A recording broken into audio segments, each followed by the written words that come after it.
Well, we have Mr. Kesavan of the Congress Party, Congress spokesperson, and Nirmala Sitharaman of the BJP, and political editor of The Caravan, Hartosh Singh Bal. Thank you very much. Mr. Kesavan, can you tell us what is the one unique quality which Mr. Pawan Kumar Bansal has, besides his name having appeared in the context of Railgate and his being sacked unceremoniously by your party recently?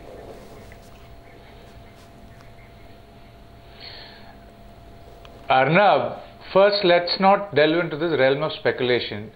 The seats have not been announced. All of us. He came through the back gate to Sonia Gandhi's house to avoid the cameras because he was personally lobbying with Sonia Gandhi. Your party leaders have gone and said there is absolutely nothing wrong with him. There is no direct evidence implicating him. Even Narendra Modi, there is no direct evidence at all. He's been given a clean sheet by the SIT and the court, but still you claim that his government abetted what happened in 2002. You can't claim the CBI clean sheet to Bansal as the gospel truth. So my question is simple. You can pretend not to understand it, but I know you do.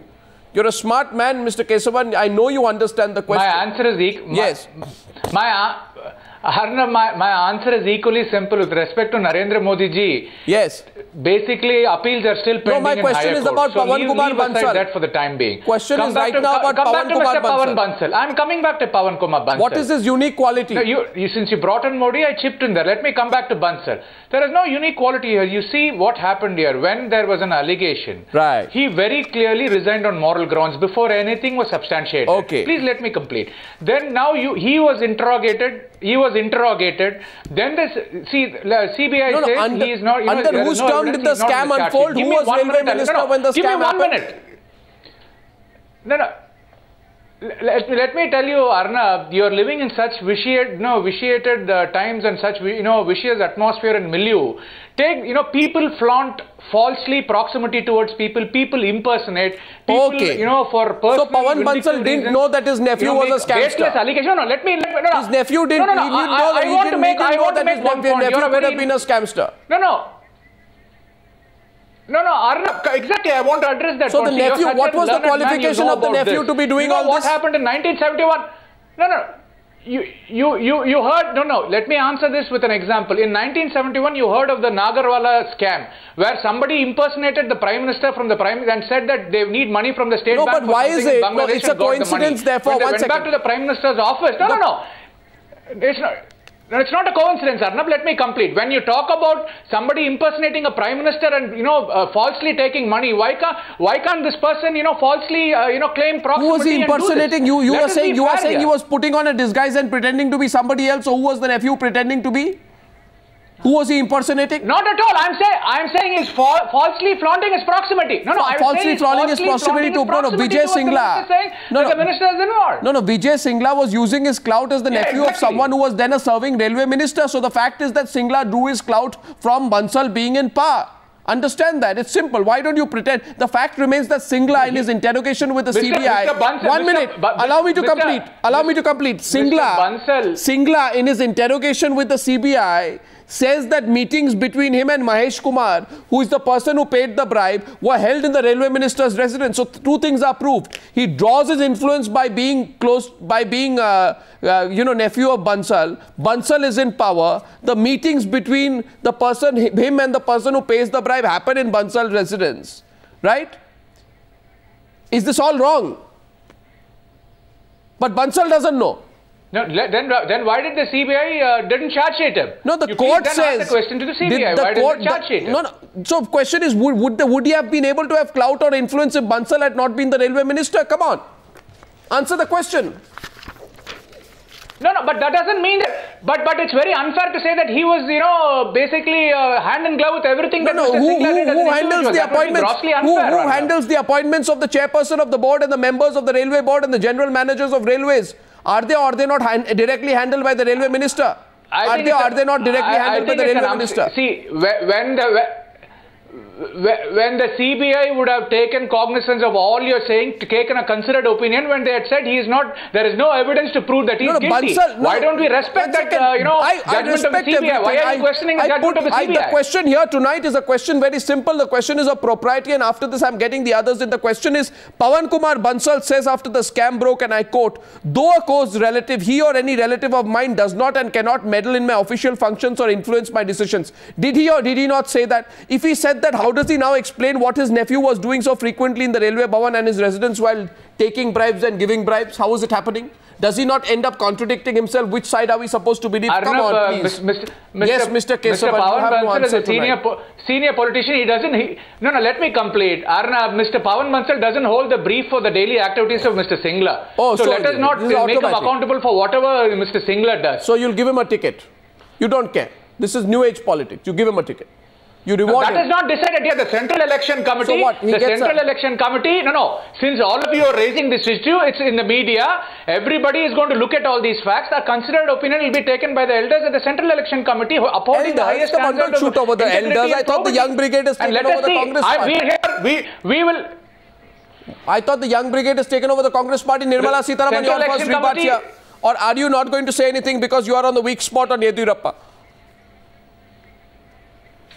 No, I think, Arnab, much before you even go back to your pet peeve on Yediyurappa, on which I have my own differences, allow me to say a few words on Congress spokespersons, statements which are being made here. I think we are speaking with spokespersons. This offhandish, laid back, just throw allegations business should be taken a bit seriously. What was the first line? There are appeals in the court about Mr. Modi ji, although of course he didn't start with Mr. Modi ji's name. He refers to your referring to it and therefore thought it fit to talk about it. What was the appeal? Where is the appeal? On whom is the appeal? If there are people charge sheeted, courts are handling them and there may be appeals. And in none of that, the Chief Minister of Gujarat's name is there. And therefore, to spread malice and to spread accusations which don't exist, I'm sorry, I thought we are dealing with an official spokesperson. This kind of spreading of not... He wants to rebut you, Nirmala Sitharaman. He wants to clarify. Well-viewed channel may have to be checked. He wants to clarify. Second, when it comes to talking about Pawan Kumar Bansal, what are the kind of kid-glowish arguments that we are hearing? Impersonations. People hang around. Minister doesn't know who hangs around next. And therefore doesn't know who are the people who are going to be working for the promotion of people who may be paying something. I'm sorry, again a very offhandish comment. Is this the Congress party's viewpoint? I'm sorry. Let's be clear that this debate in your channel is on substantive party positions on these issues. If there's going to be a light-hearted banter, I'm sorry, BJP is not engaging in this. Nirmala Sitharaman, 2 points. No, Nirmala Sitharaman, 2 points. One sec. First of all, he wants to clarify. Okay, now listen, you make a quick clarification, okay? But before that, Nirmala Sitharaman, wasn't it Anant Kumar who said about Yediyurappa, and you said pet peeve. It's not my pet peeve. It's one of my favorite subjects when discussing the issue of corruption, because I can't think of anyone more brazen than in this case, giving a ticket and just because you need to do politics with him. It's not a pet peeve. Absolutely not. It's a favorite subject. Why I insist it's your pet peeve. You can call it a favorite subject for anyone discussing corruption today and the brazenness of dealing with people. Absolutely your favorite subject, and I'll answer it also. No, everybody's. It would be yours also. Why was Sri Ramulu denied a ticket? Who was questioning it on issues of perception? Come on, you also know that these issues are... the argument gets justified. No. So, you say, Anant Kumar says, merely levelling charges against Yediyurappa cannot be reason enough for giving him a ticket. He's a well-known leader from the state. Now, let me replace Yediyurappa with Pawan Kumar Bansal. Okay? And the same argument can be made by any Congress leader. Merely levelling charges against Pawan Kumar Bansal cannot be reason enough for giving him a ticket. He's a well-known leader from the state. So, you both say the same thing. Can I answer? Yes. No, please. Arnab, get over this. Trying to bring in a level playing field. If you talk there is a level playing field. You have to talk of Congress, you have to talk of BJP. Get over that. You provided the level playing field. Today. You're talking on Pawan Kumar Bansal's case. Oh, wait a minute, Arnab. I know you're a very popular anchor. You should allow your poor panelists also to be heard by your viewers. Certainly. They like to hear people like us who come and face a lot of questions from you. Not just questions. It's Answers also should be heard. So allow me to answer, please. Yeah, go ahead. Allow me to answer. It may be an answer which you can take up again and bash me up. But I will come back to I have no intention of doing that, legitimate for today's topic. Yeah. Now, please listen. I'm listening. The topic today is about Pawan Kumar Bansal. You've had Yediyurappa in your topic. N number of times you can have it in henceforth also. No, when we discuss Yediyurappa, we bring up Pawan Kumar Bansal. I'm raising a question. Don't please interrupt me. I may give you an answer which you can use against me again. But allow me to finish the answer. The question here is, today the final decision is being taken about party leaders in the Congress, and we are talking therefore a choice which you have made to talk on Pawan Kumar Bansal and his nephew. If the nephew is only impersonation or whatever, impersonating there, Oh, please. didn't the minister know about it? And today, after having given escape route for the minister because there has not been a charge sheet or an FIR, he can be accommodated. But from 2002, the cases about which, incidentally, the Congress spokesperson doesn't seem to have much of an information. He churns out the usual run-of-the-mill arguments, which have no foundation at all, argument which have no basis at all. I wish every case the Congress spokesperson corrects himself and comes for a substantive debate rather than throw allegations and seem to get over the debate. Hartosh Bal is smirking in this debate between the both of you. I'm defending my party leaders. Hartosh Bal is smirking. I'm going to get you. I'm going to let you, Keshav. I know you are dying to have a go there at the opposition, but 1 minute, please. Hartosh. Not at all. Hartosh, are both sides looking a little weak tonight? Both sides. Not at all. No, I'm asking Hartosh. The question here is not even asked me about my issues. Let me speak, please. Neither party is willing to accept that there are principles of administrative accountability and public propriety involved in any public office. Now, Arnab, you and I and every reporter has tried to get into a minister's house in this country. Take the railway minister's house.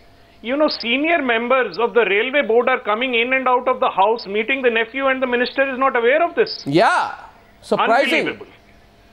And I mean, what is his security doing? What is his staff doing? And if he's informed of it, what action has he taken? This is highly problematic. It is exactly the case in Gujarat where Narendra Modi, his police force is standing aside and letting minorities be murdered, and he's not aware of it. And he has no accountability. And these two parties applaud the action of an admiral who takes personal responsibility for failures down the line in the Navy which connect to the Defense Ministry. And they find that admirable. This is the kind of country we are living in. This is the kind of situation we are facing today. Hartosh Singh Bal puts it back to both the parties. Nirmala Sitharaman raises her hand. I'm going to come to you on the other side, because if Pawan Kumar Bansal gets the ticket tomorrow after his entry through a back gate into 10 Janpath, remember this, Mr. Keshavan, remember this. Remember this. You will bury the one thing which you promised to resurrect. If Pawan Bansal or Ashok Chavan or Kalmadi, any one of them, their relatives, any of them get a ticket tomorrow, you will be carrying out the burial of public perception. You will be saying to the people, Congress party thinks perception doesn't matter. Mr. Keshavan, your rebut on the other side. I'm going to come back to you.